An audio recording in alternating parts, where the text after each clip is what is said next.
Today is day 24 and we all had to say goodbye this morning as the leadership training ended. So there was some sadness there because we'd spent some really beautiful time together and deepened our connection, and then of course we had to say goodbye. So that wasn't so easy, but it's what had to happen, and it now allows us to all go back into our lives and integrate that into our daily life. And I was feeling kind of overwhelmed and a bit anxious, maybe because I was wanting to integrate everything that's happened and not really feeling like I had the space or I could do so. And I've looked back on the past, month or so, and before I went to this leadership training, I was actually at that conference in Santa Fe with my husband. And that was really intense, and I didn't really get to integrate that either. So there's a lot going on that I haven't integrated.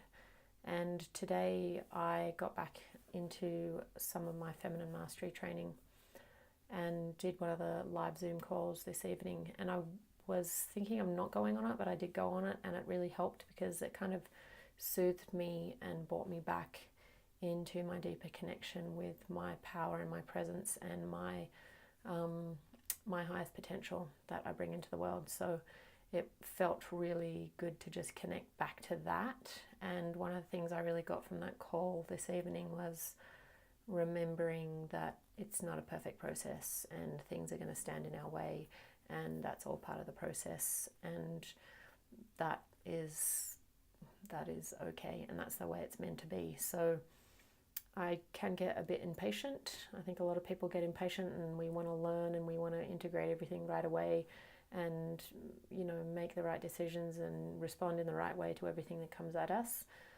However, life needs to live, and we need to live in that life and allow life to live through us and do its thing and work its way into our world. Over time. It doesn't happen all at once.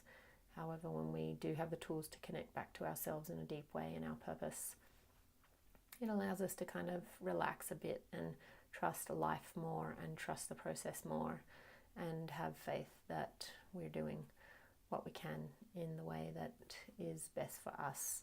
So that was really good, and that helped me to just kind of calm down a bit. So I am feeling excited about reconnecting with those teachings and then bringing it all together. So moving into a place of power in my Young Living business through the feminine power principles and bringing that all together so that I can move forward in this business that's away from that's in a way in the power of the feminine, basically. So it's not all up here and thinking about goals and thinking about strategy and all of that, but actually connected to my heart and to my desires and my yearnings and to bringing my highest potential out into the world. And a little health tip for any of you women that stay on to the end.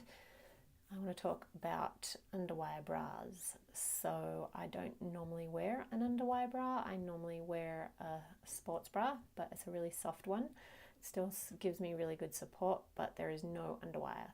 And for the past week, I've been wearing a fair amount of underwire every day, and my breasts have been really, really sore, unusually sore. And so what happens when we wear underwire bras is it literally cuts off the circulation to our breasts. And if you Google breast tissue and like a graphic of a breast tissue, you'll see that the breasts are made up of a whole lot of glands and they're incredibly fragile.